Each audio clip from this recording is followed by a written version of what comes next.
Quand les hommes commencèrent à se multiplier sur la terre et qu'ils eurent des filles, les fils des dieux s'aperçurent que les filles des hommes étaient belles. Ils prirent pour eux des femmes parmi toutes celles qu'ils avaient distinguées. Alors le Seigneur dit, « Mon souffle n'habitera pas indéfiniment dans l'homme. Celui-ci s'égare. Il n'est qu'un être de chair. Sa vie ne durera que 120 ans. » En ces jours-là, et même plus tard, il y avait des géants sur la terre. Les fils des dieux s'approchaient des filles des hommes, et elles en avaient des enfants. Ce sont les héros du temps jadis, des hommes de renom. Le Seigneur vit que la méchanceté de l'homme était grande sur la terre, et que toutes les pensées de son cœur se portaient uniquement vers le mal à longueur de journée. Le Seigneur se repentit d'avoir fait l'homme sur la terre. Il s'irrita en son cœur et il dit, « Je vais effacer de la surface du sol les hommes que j'ai créés, et non seulement les hommes, mais aussi les bestiaux, les bestioles et les oiseaux du ciel, car je me repens de les avoir faits. » Mais Noé trouva grâce aux yeux du Seigneur. Voici l'histoire de Noé. Parmi ses contemporains, Noé fut un homme juste, parfait. Noé marchait avec Dieu.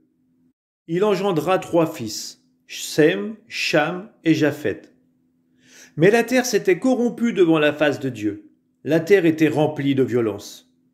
Dieu regarda la terre, et voici qu'elle était corrompue, car sur la terre tout être de chair avait une conduite corrompue.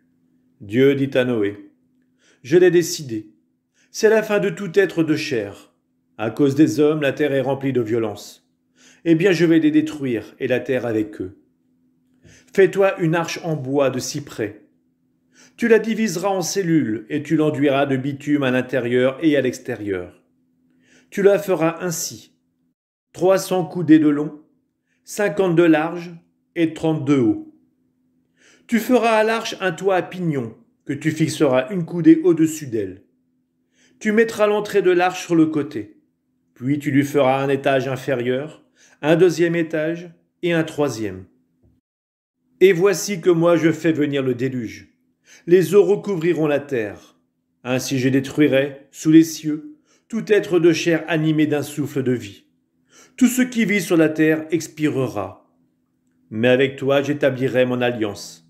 Toi tu entreras dans l'arche, et avec toi tes fils, ta femme, et les femmes de tes fils. De tout ce qui vit, tout ce qui est de chair, tu feras entrer dans l'arche un mâle et une femelle, pour qu'ils restent en vie avec toi. De chaque espèce d'oiseau, de chaque espèce d'animaux domestiques, de chaque espèce de reptile du sol, un couple t'accompagnera pour rester en vie. Et toi, procure-toi de quoi manger, fais-en provision. Ce sera ta nourriture et la leur.